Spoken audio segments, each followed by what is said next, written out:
ಸ್ನೇಹಿತರೆ ನಮಸ್ಕಾರ. MR Lords ಇನ್ Kannada YouTube ಚಾನಲ್ಗೆ ತಮಗೆಲ್ಲರಿಗೂ ಪ್ರೀತಿಯ ಸ್ವಾಗತ.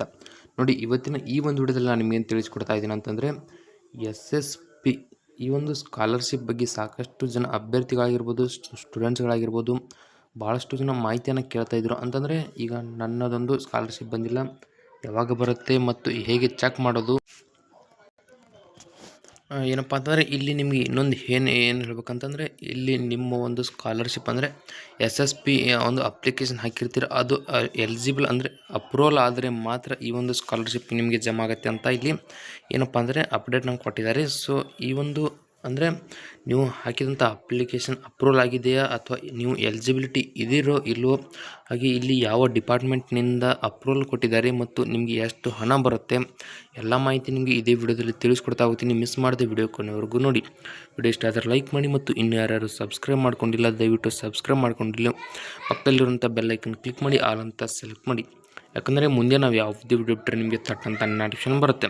ಹಾಗೆ ಇದೇ ವಿಡಿಯೋ ಕೆಳಗಡೆ ಡಿಸ್ಕ್ರಿಪ್ಷನಲ್ಲಿ ವಾಟ್ಸಪ್ ಚಾನಲ್ ಲಿಂಕ್ ಮತ್ತು ಟೆಲಿಗ್ರಾಮ್ ಚಾನಲ್ ಲಿಂಕ್ ಇರುತ್ತೆ, ಅವುಗಳ ಮೇಲೆ ಕ್ಲಿಕ್ ಮಾಡಿ ಜಾಯ್ನ್ ಆಗಿ, ಅದರಲ್ಲೂ ನಿಮಗೆ ಎಲ್ಲ ಮಾಹಿತಿ ಸಿಗುತ್ತೆ. ಹಾಗೆ ನೀವು ಏನಪ್ಪ ಅಂದರೆ ಈ ಒಂದು ಸ್ಕಾಲರ್ಶಿಪ್ ಅಂದರೆ SSP ಆಗಿರ್ಬೋದು, ನಿಮ್ಮೊಂದು ವಿದ್ಯಾಸಿರಿ ಸ್ಕಾಲರ್ಶಿಪ್ ಆಗಿರ್ಬೋದು, ಎಲ್ಲ ಸ್ಕಾಲರ್ಶಿಪ್ಗಳನ್ನು ನಿಮಗೆ ಯಾವಾಗ ಜಮಾ ಆಗುತ್ತೆ ಮತ್ತು ಇದೊಂದು ಅಪ್ರೂವಲ್ ಆಗಿದೆಯೋ ಇಲ್ಲೋ ಚೆಕ್ ಮಾಡ್ಕೊಳ್ಳಿಕ್ಕೆ ಲಿಂಕ್ ಬೇಕಂದರೆ ಇದೇ ವಿಡಿಯೋ ಕೆಳಗಡೆ ಡಿಸ್ಕ್ರಿಪ್ಷನಲ್ಲಿ ಕೊಟ್ಟಿರ್ತೀನಿ, ಅವುಗಳ ಮೇಲೆ ಕ್ಲಿಕ್ ಮಾಡಿ ನಿಮ್ಮ ಒಂದು ಏನಪ್ಪ ಅಂದರೆ ಸ್ಟೇಟಸನ್ನು ಚೆಕ್ ಮಾಡ್ಕೋಬೋದು. ಈಗ ಇಲ್ಲಿ ನಾನು ಯಾವ ರೀತಿ ಹೇಳ್ತೀನಿ ಅದೇ ರೀತಿ ಸ್ಟೆಪ್ ಬೈ ಸ್ಟೆಪ್ ಮಾಡ್ತಾ ಹೋಗಿ. ಸೊ ನೀವು ಕೂಡ ಏನಪ್ಪ ಅಂದರೆ ನಿಮ್ಮ ಮೊಬೈಲ್ನಲ್ಲಿ ನಿಮ್ಮ ಒಂದು SSP ಸ್ಕಾಲರ್ಶಿಪ್ ಬಗ್ಗೆ ಮಾಹಿತಿಯನ್ನು ಪಡ್ಕೋಬೋದು ಅಥವಾ ಸ್ಟೇಟಸನ್ನು ಚೆಕ್ ಮಾಡ್ಕೋಬೋದು. ಸೊ ಈಗ ನಿಮ್ಮ ಮೊಬೈಲ್ನಲ್ಲಿ ಗೂಗಲ್ನ ಓಪನ್ ಮಾಡ್ಕೊಳ್ಳಿ. ಓಪನ್ ಮಾಡ್ಕೊಂಡ ತಕ್ಷಣ ssp.karnataka.gov.in ಸ್ಕಾಲರ್ಶಿಪ್ ಅಂತ ಸರ್ಚ್ ಮಾಡಿ. ಸರ್ಚ್ ಮಾಡಿದ ನಂತರ ಈ ರೀತಿಯಾದ ಒಂದು ಇಂಟರ್ಫೇಸ್ ಓಪನ್ ಆಗುತ್ತೆ. ಸೊ ಇಲ್ಲಿ ಸ್ಕ್ರಾಲ್ ಮಾಡ್ತಾ ಹೋದ ನಂತರ ಬ್ಲೂ ಲೈನಲ್ಲಿ ನಿಮಗೆ ಕಾಣ್ತಾ ಇರ್ಬೋದು SSP ಸ್ಕಾಲರ್ಶಿಪ್ ಪೋರ್ಟಲ್ ಅಂತ, ಅದರ ಮೇಲೆ ಕ್ಲಿಕ್ ಮಾಡ್ಕೋಬೇಕಾಗತ್ತೆ.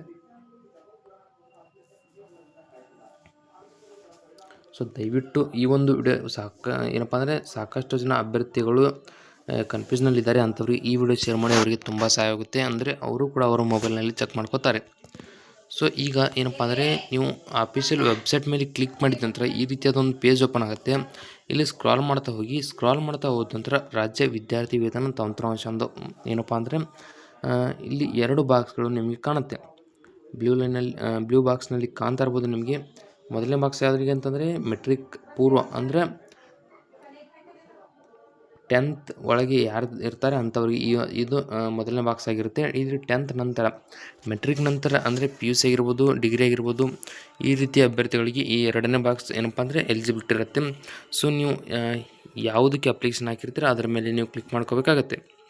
ಸೊ ಈಗ ಕ್ಲಿಕ್ ಮಾಡ್ಕೋತೀನಿ. ಕ್ಲಿಕ್ ಮಾಡ್ಕೊಂಡ ತಕ್ಷಣ ಲಾಗಿನ್ ಅಂತ ಕೇಳುತ್ತೆ. ಅದರ ಕೆಳಗಡೆ ಸ್ಟೂಡೆಂಟ್ ಲಾಗಿನ್ ಯೂಸರ್ ID ಮತ್ತು ಪಾಸ್ವರ್ಡ್ ಕೇಳುತ್ತೆ. ಸೊ ಇಲ್ಲಿ ಏನಪ್ಪ ಅಂತಂದರೆ ನಿಮ್ಮ ಒಂದು SSPಯ ವಿದ್ಯಾರ್ಥಿ ಅಂದರೆ ಯೂಸರ್ ID ಮತ್ತು ಪಾಸ್ವರ್ಡ್ ಹಾಕಿದ ನಂತರ ಇಲ್ಲಿ ಕೆಳಗಡೆ ನಿಮಗೆ ಕ್ಯಾಪ್ಚಾ ಕಾಣ್ತಾ ಇರ್ಬೋದು. ಕ್ಯಾಪ್ಚಾವನ್ನು ಇಲ್ಲಿ ತೋರಿಸ್ತೀನಿ ನೋಡಿ. ಈ ಕ್ಯಾಪ್ಚಾವನ್ನು ಇಲ್ಲಿ ಫಿಲ್ ಮಾಡಿ ಏನಪ್ಪ ಅಂದರೆ ಇಲ್ಲಿ ಸ್ಟೂಡೆಂಟ್ ಲಾಗಿನ್ ಅಂತ ಬ್ಲೂ ಬಾಕ್ಸ್ನಲ್ಲಿ ಕಾಣ್ತಾ ಇರ್ಬೋದು ನಿಮಗೆ, ಅದರ ಮೇಲೆ ನೀವು ಕ್ಲಿಕ್ ಮಾಡ್ಕೋಬೇಕಾಗತ್ತೆ. ಈಗ ನಾನು ಕೂಡ ಏನಪ್ಪ ಅಂದರೆ ಯೂಸರ್ ID ಪಾಸ್ವರ್ಡ್ ಕ್ಯಾಪ್ಚಾ ಹಾಕಿ ಲಾಗಿನ್ ಬಟನ್ ಮೇಲೆ ಕ್ಲಿಕ್ ಮಾಡ್ಕೋತೀನಿ. ಸೊ ಇಲ್ಲಿ ನೀವು ಕ್ಯಾಪ್ಚಾ ಯಾವ ರೀತಿ ಹಾಕಬೇಕಂತಂದರೆ ಇಲ್ಲಿ ಕೆಳಗಡೆ ಬ್ಲೂ ಬಾಕ್ಸ್ನಲ್ಲಿ ಏನಿರುತ್ತೆ ಅಂದರೆ ಇಲ್ಲಿ ಒಂದು ನೋಡಿ, ಈ ಮೊದಲನೇ ಲೆಟ್ರ್ ಏನಿದೆ ಕ್ಯಾಪಿಟಲ್ ಇದೆ, ನಂತರ ಇಲ್ಲಿ Q ಸ್ಮಾಲ್ ಲೆಟ್ರ್ ಇದೆ, ಹಾಗೆ 3 ಏನಪ್ಪ ಅಂದರೆ ಒಂದು ಡಿಜಿಟ್ ಇದೆ, ನಂತರ V ಕ್ಯಾಪಿಟಲ್ ಲೆಟ್ರ್ ಇದೆ. ತೋರಿಸ್ತೀನಿ ನೋಡಿ, V ಇಲ್ಲಿ ಕ್ಯಾಪಿಟಲ್ ಲೆಟರ್ ಇದೆ ಮತ್ತು D ಏನಿದೆ ಸ್ಮಾಲ್ ಲೆಟ್ರ್ ಇದೆ. ಅದೇ ರೀತಿ ನಾನು ಕೂಡ ಇಲ್ಲಿ ಹಾಕಿದ್ದೀನಿ, ಕರೆಕ್ಟಾಗಿ ನೋಡ್ಕೊಳ್ಳಿ.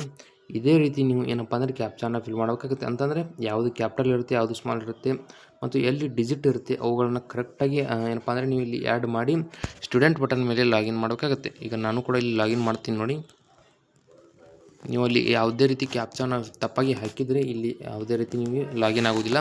ಈಗ ಕರೆಕ್ಟಾಗಿ ಹಾಕಿ ಸ್ಟೂಡೆಂಟ್ ಲಾಗಿನ್ ಬಟನ್ ಮೇಲೆ ಕ್ಲಿಕ್ ಮಾಡಿ ಲಾಗಿನ್ ಆದ ತಕ್ಷಣ ನಿಮಗೆ ಈ ರೀತಿಯಾದ ಒಂದು ಪೇಜ್ ಓಪನ್ ಆಗುತ್ತೆ. ಈ ಒಂದು ಬಾಕ್ಸ್ ಮೇಲೆ ನಿಮ್ಮ ಹೆಸರು ಕೂಡ ಇರುತ್ತೆ. ಸೊ ಅದರ ಕೆಳಗಡೆ ಈ ರೀತಿಯಾಗಿ ಏನಪ್ಪ ಅಂದರೆ ಆಪ್ಷನ್ಗಳನ್ನು ಕೊಟ್ಟಿರ್ತಾರೆ. ಇಲ್ಲಿ ನಿಮಗೆ ಏನಪ್ಪ ಅಂದರೆ ಅಪ್ಲಿಕೇಶನ್ ಹಾಕಲು apply for post matrix scholarship ಅಂತ ಕೂಡ ಕೊಟ್ಟಿದ್ದಾರೆ. ಆದರೆ ಈಗ ಏನಪ್ಪ ಅಂದರೆ ಅಪ್ಲಿಕೇಶನ್ ಹಾಕೋ ದಿನಾಂಕ ಆಲ್ರೆಡಿ ಮುಕ್ತಾಯಗೊಂಡಿದೆ. ಇದಾಯಿತು. ಇಲ್ಲಿ ಪ್ರಿಂಟ್ ಅಕ್ನಾಲೇಜ್ಮೆಂಟ್ ಇರುತ್ತೆ. ಏನಪ್ಪ ಅಂದರೆ ಇಲ್ಲಿ KYC ಮಾಡಲು ಆಪ್ಷನ್ ಕೊಟ್ಟಿದ್ದಾರೆ. ಹಾಗೆ ವ್ಯೂ ಅಪ್ಲೋಡೆಡ್ ಅಟೆನ್ಷನ್ ಡಾಕ್ಯುಮೆಂಟ್ಸ್ ಇರುತ್ತೆ, ಅಪ್ಡೇಟ್ ಪ್ರಿವಿಯಸ್ ಮಾರ್ಕ್ಸ್ಗಳ ಡೀಟೇಲ್ಸ್ ಇರುತ್ತೆ. ಈ ರೀತಿಯಾಗಿ ಎಲ್ಲ ಆಪ್ಷನ್ಗಳನ್ನು ಕೊಟ್ಟಿದ್ದಾರೆ. ನೀವು ಎಲ್ಲಿ ಕ್ಲಿಕ್ ಮಾಡಬೇಕಂತಂದರೆ ಇಲ್ಲಿ ಇಯರ್ ವೈಸ್ ಸ್ಟೂಡೆಂಟ್ ಸ್ಟೇಟಸ್ ಅಂತ ಏನು ಕಾಣ್ತಾ ಇದೆ, ಇಲ್ಲಿ ತೋರಿಸ್ತೀನಿ ನೋಡಿ.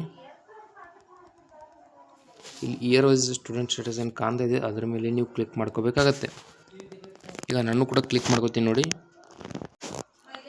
ಕ್ಲಿಕ್ ಮಾಡಿದ ನಂತರ ಇಲ್ಲಿ ನಿಮಗೆ ಮತ್ತೊಂದು ಪೇಜ್ ಓಪನ್ ಆಗುತ್ತೆ. ಸೊ ಇಲ್ಲಿ ಸ್ಕ್ರಾಲ್ ಮಾಡ್ತಾ ಹೋಗಿ ಇಲ್ಲಿ ಸ್ಟೂಡೆಂಟ್ ಸ್ಕಾಲರ್ಶಿಪ್ ಸ್ಟೇಟಸ್ ಅಂತ ನಿಮಗೆ ಕಾಣ್ತಾ ಇರ್ಬೋದು, ಇಲ್ಲಿ ತೋರಿಸ್ತೀನಿ ನೋಡಿ, ಇಲ್ಲಿ ಕಾಣ್ತಾ ಇರ್ಬೋದು. ಅದರ ಕೆಳಗಡೆ ಅಕಾಡೆಮಿಕ್ ಇಯರ್ ಅಂತ ಇರುತ್ತೆ, ಅಂದರೆ ನೀವು ಯಾವ ವರ್ಷದ ಸ್ಕಾಲರ್ಶಿಪ್ಪನ್ನು ಚೆಕ್ ಮಾಡ್ತಾ ಇದ್ದೀರಾ ಅಂತ ಇಲ್ಲಿ ಕೇಳ್ತಾ ಇದ್ದಾರೆ. ಸೊ ನೀವು ಚೆಕ್ ಮಾಡ್ಕೋಬೇಕಂತಂದರೆ ನೀವು ಇಲ್ಲಿ ಇಯರನ್ನು ಸೆಲೆಕ್ಟ್ ಮಾಡ್ಕೋಬೇಕಾಗುತ್ತೆ. ಈಗ ನಾನು ಕೂಡ ಸೆಲೆಕ್ಟ್ ಮಾಡ್ಕೋತಾ ಇದ್ದೀನಿ ನೋಡಿ.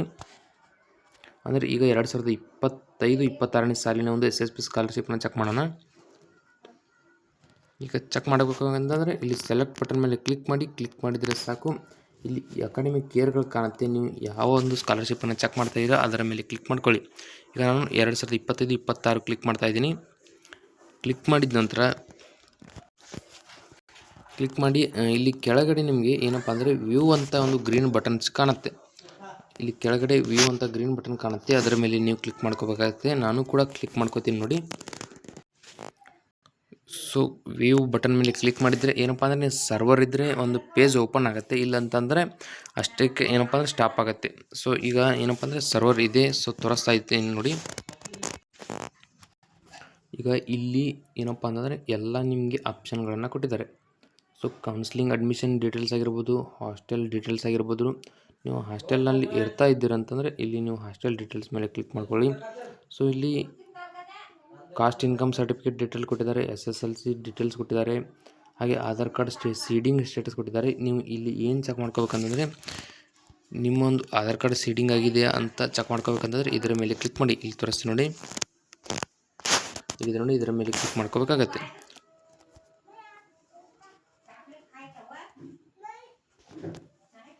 ಕ್ಲಿಕ್ ಮಾಡಿ ಇಲ್ಲಿ ನಿಮಗೆ ಏನಪ್ಪ ಅಂತಂದರೆ ಯಾವಾಗ ಸೀಡಿಂಗ್ ಆಗಿದೆ, ಯಾವ ಬ್ಯಾಂಕಿಗೆ ಆಗಿದೆ ಎಲ್ಲ ಕೂಡ ಇಲ್ಲಿ ತೋರಿಸ್ತದೆ. ಇಲ್ಲಿ ನೋಡಿ ಆಧಾರ್ ಸೀಡೆಡ್ ವಿತ್ ಬ್ಯಾಂಕ್ ಅಂತ ನೋಡ್ತಾ ಇದ್ದೀರಿ, ಇಲ್ಲಿ ಎಸ್ ಅಂತ ಇದೆ. ನಿಮ್ಮದು ಕೂಡ ಎಸ್ ಅಂತ ಇರಬೇಕು, ಅಂದರೆ ಮಾತ್ರ ನಿಮಗೆ ಹಣ ಜಮಾ ಆಗುತ್ತೆ. ಸೊ ಇಲ್ಲಿ ಯಾವ ಬ್ಯಾಂಕ್ ಅಂದರೆ ಇಲ್ಲಿ ಇಂಡಿಯಾ ಪೋಸ್ಟ್ ಪೇಮೆಂಟ್ ಬ್ಯಾಂಕ್ ಅಂತ ಕೊಟ್ಟಿದ್ದಾರೆ. ಯಾವಾಗ ಜಮಾ ಆಗಿದೆ ಯಾವಾಗ ಸೀಡ್ ಆಗಿದೆ ಅಂತ ಇಲ್ಲಿ ಕೊಟ್ಟಿದ್ದಾರೆ. ಇದನ್ನು ಚೆಕ್ ಮಾಡಿದ ನಂತರ ಇಲ್ಲಿ ಅಪ್ಲಿಕೇಶನ್ ವೆರಿಫಿಕೇಷನ್ ಸ್ಟೇಟಸ್ ಅಂತ ಏನು ಕಾಣ್ತಾ ಇದೆ ಅದರ ಮೇಲೆ ನೀವು ಕ್ಲಿಕ್ ಮಾಡ್ಕೋಬೇಕಾಗತ್ತೆ. ಸೊ ಕ್ಲಿಕ್ ಮಾಡಿದರೆ ಸಾಕು, ಇಲ್ಲಿ ನಿಮಗೆ ಕಾಣುತ್ತೆ ನೋಡಿ, department of ಮಿನಾರಿಟಿ welfare approved status ಇಲ್ಲಿ ಕಾಣ್ತಾ ಇರ್ಬೋದು ನಿಮಗೆ, ಎಸ್ ಅಂತ ಇಲ್ಲಿ ಕಾಣ್ತಾ ಇದೆ ನೋಡಿ. ಇಲ್ಲಿ ಅಪ್ರೂವ್ಡ್ ಅಪ್ಲಿಕೇಶನ್ ವೆರಿಫೈಡ್ ಎಸ್ ಅಂತ ಇದೆ, ಹಾಗೆ ಅಪ್ರೂವ್ಡ್ ಆ್ಯಸ್ ಎಲಿಜಿಬಲ್ ಇದು ಕೂಡ ಎಸ್ ಅಂತ ಇದೆ. ಇದು ಎಲ್ಲಿ ಅಂದರೆ ಫಸ್ಟ್ ಲೆವೆಲ್ನಲ್ಲಿ ಡಿಪಾರ್ಟ್ಮೆಂಟ್ ಕೂಡ ಕೊಟ್ಟಿದ್ದಾರೆ. ಡಿಪಾರ್ಟ್ಮೆಂಟ್ ಆಫ್ ಮಿನಾರಿಟಿ ವೆಲ್ಫೇರ್ನಿಂದ ಅಪ್ಲಿಕೇಶನ್ ಕೂಡ ವೆರಿಫೈಡ್ ಆಗಿದೆ, ಹಾಗೆ ಎಲಿಜಿಬಲ್ ಕೂಡ ಆಗಿದೆ. ಸೊ ಕರೆಕ್ಟಾಗಿ ನಿಮ್ಮದು ಕೂಡ ಎಸ್ ಅಂತ ಇದ್ದರೆ ಮಾತ್ರ ಈ ಒಂದು SSP ಸ್ಕಾಲರ್ಶಿಪ್ ಜಮಾ ಆಗುತ್ತೆ. ಸೊ ಈಗ ಇಲ್ಲಿ ನೋಡ್ತಾ ಹೋಗೋಣ ನೋಡಿ, scholarship components approved for payment ಇದರ ಮೇಲೆ ಕ್ಲಿಕ್ ಮಾಡ್ಕೊಳ್ಳಿ. ಕ್ಲಿಕ್ ಮಾಡಿದರೆ ಸಾಕು, ಇಲ್ಲಿ ನಿಮಗೆ ಏನಪ್ಪ ಅಂದರೆ ಸೆಕೆಂಡ್ ಲೆವೆಲ್ನಲ್ಲಿ ಕೂಡ ತೋರಿಸುತ್ತೆ. ಏನಂತಂದರೆ ಎಷ್ಟು ಹಣ ನಿಮಗೆ ಬರುತ್ತೆ ಅಂತ ಕೊಟ್ಟಿದ್ದಾರೆ. ಇಲ್ಲಿ ತೋರಿಸ್ತೀನಿ ನೋಡಿ, ಯಾವ ಡಿಪಾರ್ಟ್ಮೆಂಟ್ನಿಂದ ಎಷ್ಟು ಹಣ ನಿಮಗೆ ಬರುತ್ತೆ ಅಂತ ಕೊಟ್ಟಿದ್ದಾರೆ. ಅದು ಕೂಡ ಸೆಕೆಂಡ್ ಲೆವೆಲ್ನಲ್ಲಿ ಯಾವ ಡಿಪಾರ್ಟ್ಮೆಂಟ್ ಅಂದರೆ ಮಿನಾರಿಟಿ ಆಫ್ ವೆಲ್ಫೇರ್ನಿಂದ. ಇಲ್ಲಿ ಅಪ್ರೂವ್ಡ್ ಎಸ್ ಆರ್ ನೋ ಅಂತ ಇದ್ದಲ್ಲಿ ಎಸ್ ಅಂತ ಬಂದಿದೆ, ನಿಮ್ಮದು ಕೂಡ ಎಸ್ ಅಂತ ಇರಬೇಕು. ನೀವು ಚೆಕ್ ಮಾಡ್ಕೊಳ್ಳಿ. ನೋ ಅಂತ ಇದ್ದರೆ ಏನಪ್ಪ ಅಂದರೆ ಎಸ್ ಅಂತ ಬರೋರಿಗೆ ಕಾಯಿರಿ, ಇಲ್ಲಪ್ಪ ಅಂದರೆ ಡಿಪಾರ್ಟ್ಮೆಂಟ್ಗೆ ಹೋಗಿ ಭೇಟಿಯಾಗಿ. ಸೊ ಇಲ್ಲಿ ಎಷ್ಟಿದೆ ಅಮೌಂಟ್, 4,000 ರೂಪಾಯಿ ಹಣ ಇದೆ. ಸೊ ಇಷ್ಟು ಏನಪ್ಪ ಅಂದರೆ ನಿಮ್ಮ ಒಂದು ಬ್ಯಾಂಕ್ಗೆ ಆ್ಯಡ್ ಆಗುತ್ತೆ ಅಂತ ಇಲ್ಲಿ ಏನಪ್ಪ ಅಂದರೆ ಅರ್ಥ. ಎಸ್ ಅಂತ ಇರಬೇಕು, ನೋ ಅಂತ ಇದ್ದರೆ ನೀವು ಒಮ್ಮೆ ಡಿಪಾರ್ಟ್ಮೆಂಟ್ಗೆ ಹೋಗಿ ಭೇಟಿಯಾಗಿ. ಸೊ DBTಯಲ್ಲಿ ಪುಷ್ ಆಗಿದೆಯಾ ಇಲ್ಲೋ ಅಂದರೆ ನಿಮ್ಮ ಬ್ಯಾಂಕ್ಗೆ ಹಣ ಹಾಕಿದ್ದಾರೆ ಇಲ್ಲ ಅಂತ ಹೆಂಗೆ ಗೊತ್ತಾಗುತ್ತೆ ಅಂತಂದರೆ ಇಲ್ಲಿ ಪೇಮೆಂಟ್ ಸ್ಟೇಟಸ್ ಇನ್ DBT ಅಂತ ಕಾಣ್ತಾ ಇದೆ, ಅದರ ಮೇಲೆ ಕ್ಲಿಕ್ ಮಾಡ್ಕೊಳ್ಳಿ. ಕ್ಲಿಕ್ ಮಾಡಿದರೆ ಸಾಕು, ಇಲ್ಲಿ ನೋ ಡೀಟೇಲ್ಸ್ ಫೌಂಡ್ ಅಂದರೆ ಇಲ್ಲಿ ಏನು ನಿಮ್ಮ ಒಂದು ಸ್ಕಾಲರ್ಶಿಪ್ ಇದೆ ಅದನ್ನು ಬ್ಯಾಂಕಿಗೆ ಆ್ಯಡ್ ಮಾಡಿಲ್ಲ ಅಂದರೆ ಕ್ರೆಡಿಟ್ ಮಾಡಿಲ್ಲ ಅಂತ ಅರ್ಥ.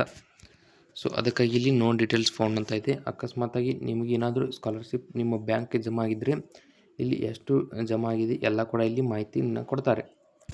ಸೊ ಈ ರೀತಿಯಾಗಿ ಏನಪ್ಪ ಅಂದರೆ ನೀವು ಕೂಡ ಚೆಕ್ ಮಾಡ್ಕೋಬೋದು. ಈ ವಿಡಿಯೋದಲ್ಲಿ ಇಷ್ಟ ಇರುತ್ತೆ. ವಿಡಿಯೋದಲ್ಲಿ ನಿಮ್ಗೆ ಏನಾದರೂ ಡೌಟ್ ಇದ್ದರೆ ಕಮೆಂಟ್ ಮಾಡಿ, ಮತ್ತು ಇನ್ನೂ ಯಾರ್ಯಾರು ಸಬ್ಸ್ಕ್ರೈಬ್ ಮಾಡ್ಕೊಂಡಿಲ್ಲ ದಯವಿಟ್ಟು ಸಬ್ಸ್ಕ್ರೈಬ್ ಮಾಡಿಕೊಂಡು ಪಕ್ಕದಲ್ಲಿರುವಂಥ ಬೆಲ್ ಐಕನ್ ಕ್ಲಿಕ್ ಮಾಡಿ ಆಲ್ ಅಂತ ಸೆಲೆಕ್ಟ್ ಮಾಡಿ. ಯಾಕಂದರೆ ಮುಂದೆ ನಾವು ಯಾವುದೇ ವಿಡಿಯೋ ಬಿಟ್ಟರೆ ನಿಮಗೆ ತಟ್ ಅಂತ ನೋಟಿಫಿಕೇಶನ್ ಬರುತ್ತೆ.